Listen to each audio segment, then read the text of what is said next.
C'est bien, vous êtes restés fidèles au rendez-vous. Allez, on continue cette émission en compagnie de Baptiste et de Bernard et on continue de vous raconter l'actualité sport sur notre territoire et on continue avec l'opération des JO, c'était J-700. Alors messieurs, après l'exploit que l'on vient de découvrir, on va continuer et on va partir à la découverte de nouvelles pratiques aquatiques, Bernard. Ah oui, là, franchement, moi j'ai découvert, c'est la première fois, je crois peut-être la première fois qu'on a fait à Saint-Quentin, c'est du skinboard, si je prononce bien.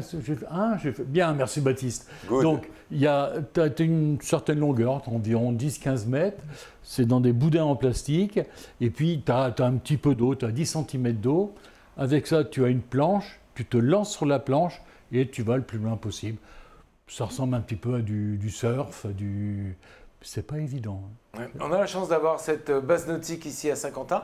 C'est aussi l'occasion de pouvoir pratiquer des sports nautiques. C'est une véritable chance que l'on a. Oui, absolument. Il y avait des initiations d'aviron, cette fois-ci sur rameur, hein, pas sur l'eau pour la première fois. Et des initiations aussi avec le club du Saint-Quentin canoë-kayak. Donc voilà, on a vraiment vu des sourires. Il faisait très très beau. Il y avait encore une fois tous les ingrédients réunis pour passer une belle journée et peut-être, entre guillemets, convertir l'essai en prenant une licence dans les clubs que je viens d'évoquer. Allez, c'est presque la fête du sport avant l'heure. Bernard, on rappelle pour ceux qui viennent nous rejoindre, la fête du sport, c'est ce samedi à partir de 14 h, accès à tous, et on pourra découvrir plus d'une cinquantaine de disciplines. Là, j'ai 55 clubs qui sont inscrits. Et, voilà. Et peut-être un événement. On découvrira ça samedi pour ceux qui aiment le sport. Allez, tout de suite, on va découvrir le sujet sur un retour sur les initiations nautiques qui ont été proposées lors de ces J-700.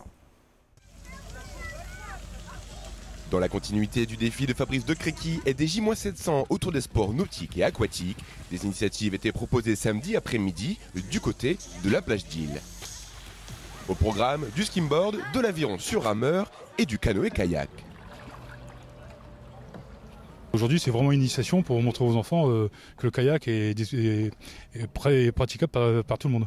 Les enfants vont apprendre à zigzaguer avec le kayak. Donc la difficulté, c'est déjà d'apprendre à naviguer et ensuite de slalomer les bouées. Ça me plaît parce que au moins on apprend des choses. Et puis aussi, le canoë, ça peut aussi apprendre ça peut... Au moins, on sait, si plus tard on voudra faire du canoë, au moins on sait un peu comment faire.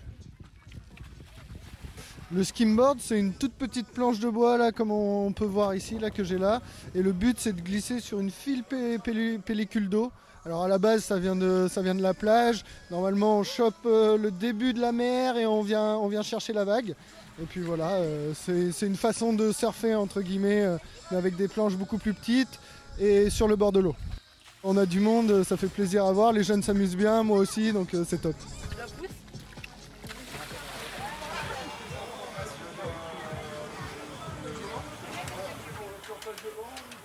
Nous faisons une après-midi initiation aux rameurs indoor, donc qui sont derrière nous, pour faire découvrir à tout public la pratique de l'aviron. Là, sur les rameurs, on fait découvrir au sol la pratique de l'aviron et toute personne qui peut être intéressée.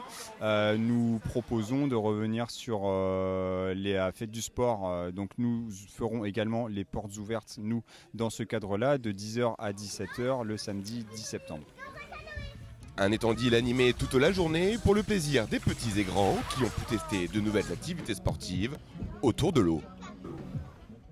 Ça a nagé, ça a ramé, c'était une belle journée, avec beaucoup de belles découvertes quand même. Hein. Et des belles chutes aussi. Je ne les ai pas mis dans mon sujet, mais il y avait eu des belles chutes, bien évidemment sans gravité, mais c'était drôle quand même. Et voilà, c'est vrai que le skimboard, c'est une pratique qu'on ne connaît vraiment pas du tout.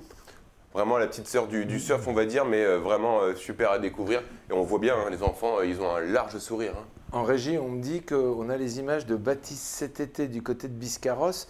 Il paraît que tu as commencé à faire du surf et tes gamelles étaient pareilles, les mêmes. Ah, on les regarde ou pas? Non, allez, on les regarde pas. Allez, on va enchaîner avec une véritable régate qui a été proposée. Exactement, c'était un petit peu la conclusion de cette première journée des J-700. L'aviron saint-quentinois, dans la lignée aussi du centenaire du club qu'on fêtera en fin d'année, a organisé des régates internationales comme on l'a dit tout à l'heure, parce qu'on avait plusieurs nationalités et qui s'est terminé avec un show laser. C'était vraiment une belle journée qui s'est conclue d'une magnifique manière. C'était une première, le show laser organisé par Chronix. Ouais, c'était une première et on a peut-être commencé un petit peu tôt. Bon, Baptiste, heureusement, maintenant, il connaît les gens là au canoë, il a pu s'approcher un peu du laser parce que c'était projeté sur l'eau. Bon, c'est vrai qu'après, ils l'ont fait à la verticale. Là, c'était à l'horizontale. Avec un technicien, je pense que tu l'aurais fait tout de suite en vertical parce qu'au début, c'était un petit peu...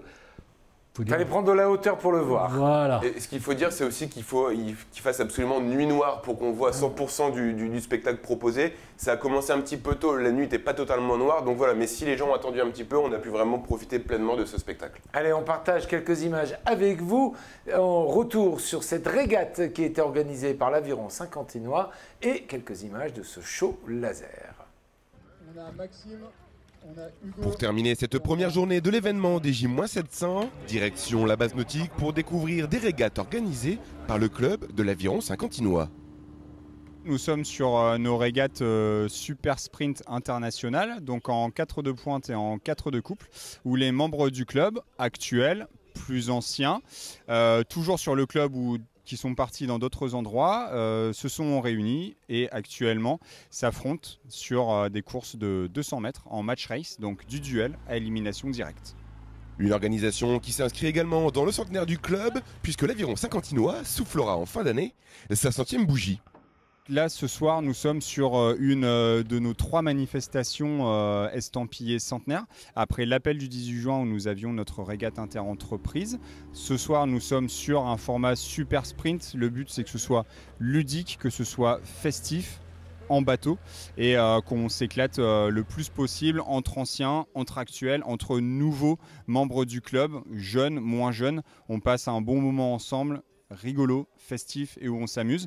Et puis après, le clou du centenaire, ce seront les 3 et 4 décembre où nous ferons de nouveau notre Open au Palais des Sports, parce que l'Aviron Indoor, dans les grandes manifestations en Europe, est né à Saint-Quentin grâce à l'ancien président Bernard Wojciechowski. Et le samedi 3 décembre, nous aurons notre repas de gala comme pour les 80 ans, les 90 ans. Nous retournerons au Palais de Fervaques pour fêter le plus dignement possible le centenaire de l'Aviron Saint-Quentinois. Une compétition pour le plaisir et qui a permis à certains rameurs de s'essayer sur d'autres embarcations. J'ai eu 100 mètres de pratique alors que l'Aviron, je vais être sur ma 6e année. Donc forcément ça change. Je me suis fait la réflexion en pagayant que l'Aviron c'était vraiment mon sport. Déjà la stabilité du bateau, je pense qu'on a bien vu que les canots étaient moins stables. L'Aviron c'est aussi un sport où on utilise beaucoup plus les jambes, 60% de la propulsion est faite avec. Donc voilà. Une belle première journée placée sous le signe de la bonne humeur et qui s'est terminée dans la soirée avec un show laser projeté sur l'étang d'Île. Sympa ce petit show laser, ouais, sympa cet événement. Hein. C'est un bel événement. Ouais. C'est une première et c'est vrai que moi je n'avais jamais vu quoi. Alors on retient que l'Aviron Saint-Quentinois sera en mode démonstration ce samedi. 10 septembre. Et que là, pour le coup, puisqu'on est presque chez eux, hein, vous organisez cet événement au Parc d'Île, c'est à côté de leur base, on pourra faire un petit crochet par le club de l'Aviron et du canoë-kayak. Voilà, ils vont faire des initiations gratuites, ça faut le rappeler. Hein, parce que donc il faut prendre son maillot de bain alors. Oui, il vaut mieux, et puis avoir un gilet de sauvetage quand même. Parce que c'est ceux qui le fournissent, hein, quand même. Oui, ils fournissent. Ça finit à l'eau. Mais enfin, c'est une belle expérience. Et puis, on a affaire à des gens quand même comme Michel Grelier, qui est l'entraîneur du canoë, et puis Sébastien Nantais, médaillé. Hein, c'est un champion qui maintenant est à la tête de l'Aviron. Il a des connaissances, et puis, ouais, c'est des gens très très bien. 100 ans d'existence de ce club, c'est presque un des clubs les plus vieux de Saint-Quentin, presque. Ouais, c'est un des clubs les plus vieux. Et puis, bon, un jour, il faudra que je te fasse rencontrer quelqu'un qui nous a raconté le premier bateau, comment il est arrivé à Saint-Quentin. Ah, bah ça sera intéressant. Et certainement, ça sera dans l'exposition voilà, que l'Aviron Saint-Quentinois exactement organise au mois de décembre. On aura l'occasion de vous en reparler.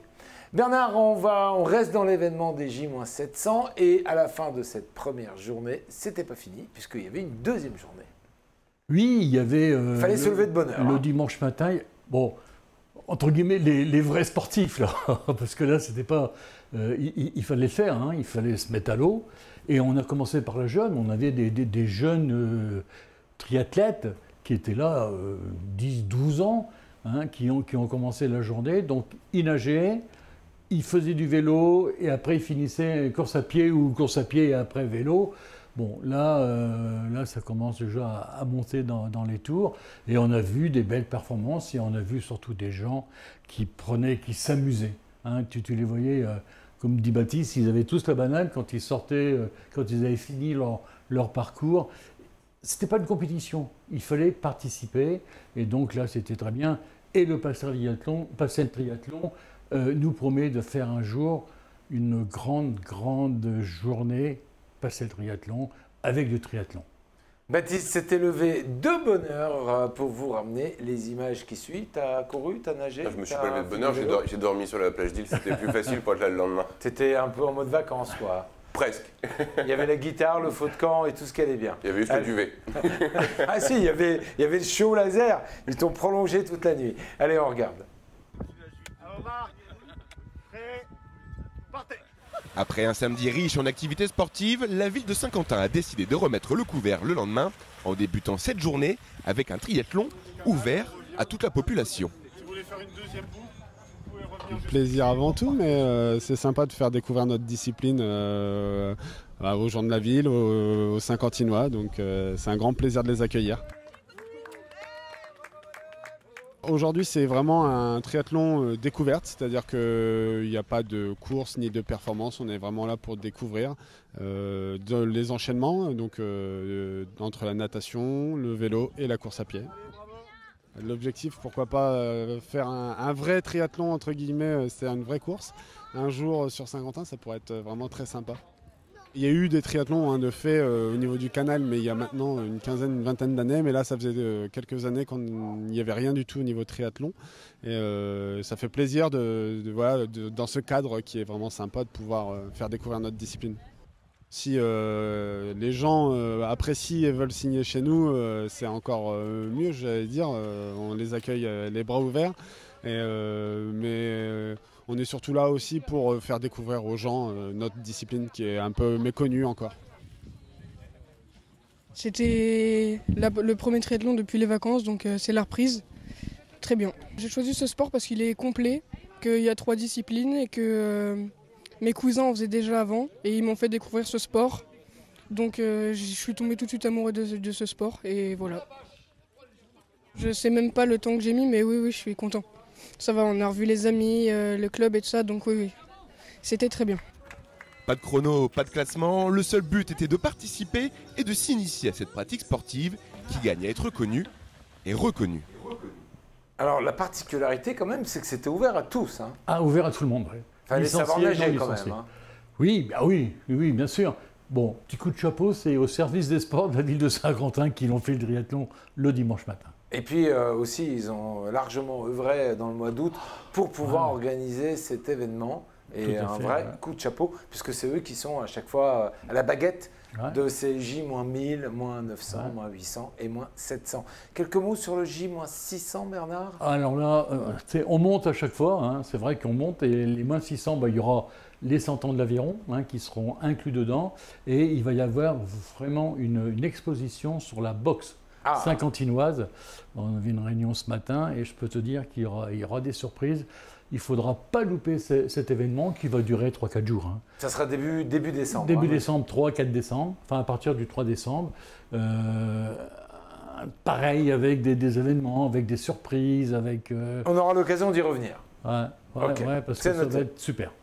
Alors, ces événements, ça a été aussi l'occasion d'accueillir du beau monde entre autres, la présidente du comité paralympique et sportif français avait fait le déplacement. Exactement, dimanche dans la matinée, c'est Marie-Amélie Le Fur qui est arrivée. Le palmarès de cette femme est tout simplement impressionnant. Pas moins de 9 médailles sur les différentes Olympiades, 3 en or, 4 en argent et 2 en bronze. Et elle est venue, sur le temps de la journée, visiter les différentes infrastructures qui proposent des sports nautiques, aquatiques, la base nautique forcément, et aussi la piscine Jean-Bouin. Il y a eu aussi, Bernard, des temps d'échange avec les clubs et des informations qu'on va échanger après en regard de sujet. Et tu vas nous dire un peu de compléments d'informations, parce que tu as eu le temps d'échanger avec elle et elle t'a dit un certain nombre de petites choses. On regarde le sujet sur la venue de Marie-Amélie Le Fur. C'est vraiment chaque territoire a ses propres actions. Toujours dans le cadre des J-700 avant le début des Jeux de Paris 2024, la ville de Saint-Quentin avait la chance de recevoir Marie-Amélie Le Fur, présidente du comité paralympique et sportif français. L'objectif de cette venue, mettre en avant l'importance des Jeux paralympiques dans le développement du sport pour tous. Alors, je suis ravie, effectivement, en tant que présidente du comité paralympique et sportif français, de célébrer les 2 gens des Jeux paralympiques qui nous séparent des Jeux paralympiques de Paris sur le terrain auprès de la ville de Saint-Quentin, tout simplement pour découvrir le dynamisme local et comment, dans la vie des Saint-Quentinois et Saint-Quentinoises, je ne me trompe pas, j'espère, et ben finalement on fait rentrer petit à petit le sport dans la vie des personnes en situation de handicap. Donc c'est important pour moi tout simplement de comprendre quelles sont les problématiques des collectivités, comment elles mettent en œuvre cet accès au sport pour les personnes en situation de handicap et d'être aussi auprès des clubs sur les territoires, sur le terrain pour comprendre encore ce qui est leur problématique autour de l'information, de la formation des éducateurs, mais aussi de l'accès au matériel. Donc voilà, un J-2 ans fêté sur le terrain auprès de la ville de Saint-Quentin. La ville a envie et surtout c'est une ville sur la question des parasports qui s'est posé énormément de questions et qui se met en ordre de marche encore une fois pour aider les clubs, aider son tissu associatif local, accompagner la pratique du sport à l'école parce que ça c'est aussi un véritable enjeu lorsque l'on parle du handicap, c'est comment faire en sorte que nos enfants ne soient plus dispensés sur le temps scolaire de la pratique sportive et c'est aussi un enjeu de santé, d'accompagner les médecins, d'accompagner les parents pour encore une fois faire en sorte que finalement on n'ait plus peur de faire pratiquer du sport aux personnes en situation de handicap et surtout un message que j'ai envie de passer c'est de se rappeler la place que doit avoir le sport dans la vie de tous les Français, notamment des Français en situation de handicap parce que le sport c'est les valeurs de rencontre, de partage, de découverte de soi et en ce qui concerne le handicap, le sport permet vraiment de voir le handicap autrement et pour une fois de mesurer quelles sont les capacités et compétences des personnes en situation de handicap. L'objectif de cette visite, c'était de créer du lien avec la collectivité, créer du lien avec les clubs, tout simplement aussi pour leur présenter les dispositifs qui existent désormais à l'échelle nationale que développe le comité paralympique et sportif français, des dispositifs d'accompagnement auprès des élus avec notre guide aux élus des parasports, mais aussi vraiment des projets à destination des clubs comme la formation para-accueillante qui vise à former les clubs à l'accueil des personnes en situation de handicap. Donc ça c'est un projet très important pour nous, un projet aussi pour les clubs pour les rapprocher des établissements sociaux et médico-sociaux et faire en sorte que ces jeunes qui sont en institution, ces personnes en situation de handicap, puissent avoir du lien avec le tissu associatif. Et bien évidemment pour les clubs aussi un outil d'identification des financements qui existent lorsqu'on veut se mettre aux normes, travailler l'accessibilité, acheter du matériel, parce qu'on sait que c'est aussi un point bloquant du tissu associatif. Et on a aussi discuté avec l'élu en charge des personnes en situation de handicap, d'outils à discrétion de la personne en situation de handicap pour qu'elle puisse identifier la structure de proximité avec le Handi Guide et aussi l'outil Trouve ton parasport tout simplement pour identifier quel sport je peux faire en fonction de mon handicap, de mes envies et de mes besoins à proximité de chez moi. Très bel événement, beaucoup d'informations et Bernard, on retient en fait que les clubs peuvent être accompagnés et aidés. Voilà, c'est ça surtout qui était très intéressant dans sa venue parce que ça on ne le sait pas. Bon, ensuite, on peut la remercier parce que vraiment une dame très agréable. Et puis, elle a eu entre guillemets, la chance de discuter avec Sandrine Didier, qui est la personne en charge à la ville de Saint-Quentin des personnes en situation de handicap. Elle nous a donné beaucoup de tuyaux. Elle nous a donné le référent, parce qu'après, il y a un référent par région. On a un référent qui est dans le nord, à Lille, je l'ai invité d'ailleurs à la fête du sport, parce que si tu ne vas pas chercher, tu ne sais pas, et on a le droit à beaucoup de choses, parce que c'est vrai que pour un club, prendre quelqu'un en situation de handicap, entre guillemets, pendant que l'entraîneur s'occupe des personnes handicapées, il ne peut pas s'occuper des autres. Donc il faut trouver un créneau, il faut trouver le moyen que les clubs 58 mois, parce qu'ils sont demandeurs, et on a beaucoup de demandes sur Saint-Quentin de personnes handicapées qui veulent faire du sport. Hein, maintenant, c'est vrai qu'ils vont à la piscine, ils font là, on le verra, ils seront là à la fête du sport. On a des personnes handicapées qui seront quand même championnes d'Europe d'ergomètre. Donc tu vois, on a les possibilités. On ne les exploite pas à fond parce qu'on ne sait pas. Et justement, avec la venue de personnes comme Marie-Amélie, c'est l'occasion de savoir tout ça. Alors, il y a des aides au niveau des clubs, mais il y a aussi des aides pour les publics qui veulent faire du sport et qui sont dans une situation de handicap. Hein, c'est ce que j'ai bien compris. Oui, bien évidemment. Il y a des accompagnements. Et beaucoup, on voit même sur le Saint-Quentinois qu'il y a davantage de clubs qui commencent à proposer des créneaux pour les personnes PMR notamment. Voilà, il y a de plus en plus, et dans le prochain guide de l'OMS que Bernard vient bientôt proposer, il y a le petit logo PMR qui est de plus en plus présent. Donc, ce qui veut dire que beaucoup plus de clubs jouent le jeu, et le sport pour tous, c'est pas que des mots. C'est aussi le mettre dans le concret. C'est vraiment ce que fait la ville de Saint-Quentin, notamment avec l'avenue de Marie-Amélie Le Fur. Donc c'est dans ce sens-là qu'on doit tous aller en même temps. Donc Bernard, le nouveau magazine de l'OMS, la Bible du sport, sera disponible à partir de samedi. On va le distribuer. À la fête du sport. À la fête du sport, c'est gratuit. Voilà, et comme disait Baptiste, il y a cette on a demandé aux clubs qu'ils nous mettent. Bon, là, on a changé d'éditeur et tout. Mais je ne sais pas, tout va être mis en place. Après, nous, on ne peut pas inventer et on ne peut pas le mettre à la place des clubs, ce petit logo, mais on va insister pour qu'ils le mettent la prochaine édition. Ok, ça marche. On va rester dans le monde des JO, messieurs, et on va parler du recrutement. On a eu l'occasion d'en parler plusieurs fois sur notre antenne. Un appel a été lancé. Le principe, c'est qu'il faut des bénévoles pour encadrer les JO, soit pour accueillir les sportifs, soit pour accompagner le public. Enfin voilà, il y a différentes actions qui nécessitent les bénévoles. Bernard, la première sélection a eu lieu. Comment ça s'est déroulé? Les gens n'étaient pas présents physiquement. Hein. Non, alors la première sélection, si tu veux, entre guillemets, on a invité les gens à se faire connaître. On leur avait demandé une petite vidéo, 1 minute 30, 2 minutes, qu'ils expriment un petit peu. Et puis, ça a bien marché, puisqu'on a déjà reçu 14 candidats. Logiquement, on a entre 8 et 10 candidats qui vont être pris sur Saint-Quentin. Sachant qu'il y a des catégories. Il y a des catégories, il y a des jeunes, il y a des retraités, il y a des personnes pour les mobilités réduites, justement, parce que les JO, ça fera les deux, hein, aussi bien les Olympiades, entre guillemets, des valides. Des valides et Olympiades des non-valides. Donc il va falloir guider tout le monde, il va falloir les accueillir à l'aéroport, il va falloir les guider un petit peu dans le train, dans le métro, parce qu'il y a des centres qui sont un petit peu partout dans Paris. Il y en a sur Lille, il y en a sur Nantes, il y en a sur Marseille. Voilà, et là on a fait une première présélection. Là, maintenant, on va faire la deuxième partie. On va recevoir les candidats, hein, et après on va aussi leur expliquer, il faut être libre, hein, minimum 2 fois 10 jours. 10 jours pour les Olympiades et 10 jours pour les Paralympiques. Bon, ce que je vous propose, messieurs, c'est qu'on va aller du côté du Palais des Sports. Regardez, c'était la première, on va dire, réunion de sélection. Je m'appelle Monsieur Jean-Claude Labo, j'ai 77 ans.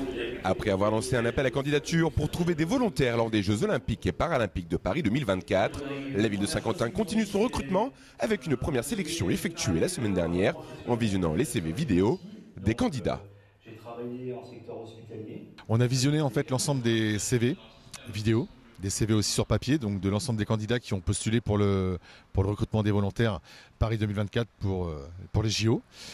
Donc on a procédé au visionnage, donc les gens se sont portés au jeu, on a des bonnes candidatures et nous envisageons prochainement de les recevoir en entretien afin d'évoquer leur parcours, de revoir avec eux leur CV vidéo. Et à l'issue de ça, donc on aura nos candidats de sélectionner pour le bénévolat pour les JO 2024. Il y a eu pas mal d'expériences dans le bénévolat. Donc les critères déjà c'est d'être motivé, de connaître un petit peu le sport en général, de s'exprimer correctement, d'être âgé de plus de 18 ans au 1er janvier 2024. On a aussi demandé à ce qu'on ait la parité homme-femme, des jeunes, adultes et aussi les seniors. Donc on a toutes sortes de profils intéressants.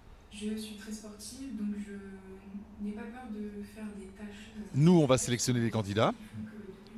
Ensuite, on va les donner donc, au comité olympique Paris 2024, qui eux font partie d'une présélection et c'est eux qui décideront si oui ou non ils seront sélectionnés pour le bénévolat pour les JO. Là, ils sont à la recherche de 45 000 volontaires. Nous, on a la chance avec Saint-Quentin d'être donc label Terre de Jeux et de par ce label, nos candidats seront ça sera une priorité. Ils seront donc forcément mis, on va dire, en première ligne pour le bénévolat. La phase de recrutement va se poursuivre courant septembre avec des entretiens individuels pour trouver les futurs ambassadeurs de la ville de Saint-Quentin lors de la prochaine Olympiade. Alors messieurs, précisément, est-ce qu'on peut encore candidater? Oui, je pense, parce que tu sais, on a vu des personnes là, qui ont candidaté. Qu'est-ce qu'on fera en 2024? Où on sera? Est-ce que tu vois? Et je pense que 45 000, il faut les trouver quand même. C'est pas évident. C'est certain. Hein? Donc c'est pour ça. Donc si on vient d'apprendre que cette opération existe, aucun problème pour envoyer sa candidature. Non, moi je pense que. En tout cas pour essayer. Bah oui, parce que qu'est-ce que tu vas faire dans 2 ans? Bon, et puis ensuite, est-ce que toutes les villes vont réagir comme Saint-Quentin? Nous, ça a bien réagi. Hein? Mais est-ce que toutes les villes, et d'après ce qu'on sait, il n'y a pas beaucoup de villes, parce qu'il faut être disponible. Et si on a sa candidature, on l'envoie où pour que ça puisse remonter? Il faut l'envoyer au pôle sport, service des sports, mairie de Saint-Quentin. Voilà, et c'est eux qui chapeautent ça. Voilà. Ok. Une dernière info pour terminer. Baptiste, on va parler de tennis de table avec notre jeune recrue. Exactement, elle n'a pas encore joué un seul match sous le maillot saint-quentinois, mais elle a déjà brillé en étant néo-saint-quentinoise. Il s'agit de Camille Lutz qui a remporté dimanche dernier la finale du double dame en Bulgarie lors du tournoi WTT FEDER. Et d'ailleurs, on en profite pour vous donner rendez-vous pour la première journée du championnat de Pro A Dame. Ce sera dans quelques jours contre Grand Quevilly. C'est mardi mardi dans 15 jours. D'accord, on aura l'occasion de rappeler la date. On rappellera à la date. Saint-Quentin. Ouais, c'est mardi dans 15 jours à Saint-Quentin, 19h30 bien évidemment, pour voir cette équipe version 2022-2023. C'est noté. Bernard, on rappelle le rendez-vous sport de ce week-end. Le rendez-vous Entre autres, c'est la fête du sport. La fête du sport, samedi à partir de 14h. 63% des familles choisissent leur sport lors des week-ends de rentrée.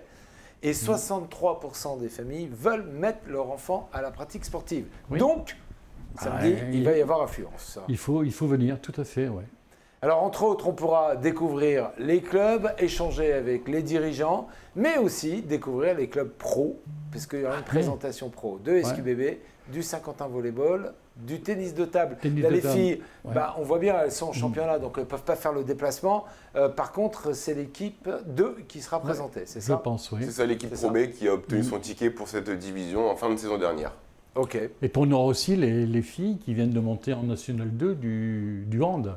Elles seront là aussi. Elles seront là, elles seront présentes. Et nos 2 championnes d'Aviron, championnes d'Europe d'Aviron, qu'elles seront là aussi également. Et on remettra ça la semaine d'après dans la nouvelle formule, où cette fois-ci, ce sont les clubs qui font leur porte ouverte. Voilà, c'est les clubs qui vont dire, en fonction de leur jour d'entraînement et puis des disponibilités des salles, si tu veux. Donc, voilà, et les gens pourront se renseigner samedi à la fête du sport avec directement les dirigeants de club. Ok, eh ben messieurs, on a été complet. Une belle émission sport pour démarrer cette année. On est à peu près à l'heure. Un grand merci à tous ceux qui ont permis à la réalisation de cette émission. Je vous rappelle qu'elle est en rediffusion ce soir, mardi à 21h puis à 23h30. Et maintenant, vous avez aussi une diffusion supplémentaire le mercredi soir aux environs de 22h. Et quant à moi, je vous donne rendez-vous demain à partir de 18h pour votre nouveau magazine. On se voit bientôt. Le Mag, on parle de l'actualité de Saint-Quentin. Oui, Bernard. L'actualité, Baptiste, on a oublié. C'est la Saint-Bertrand. Bonne fête, Bertrand. Merci les gars. Allez, bonne fin de journée à tous et à toutes. Et d'ici là, sportez-vous bien. Bye bye, messieurs.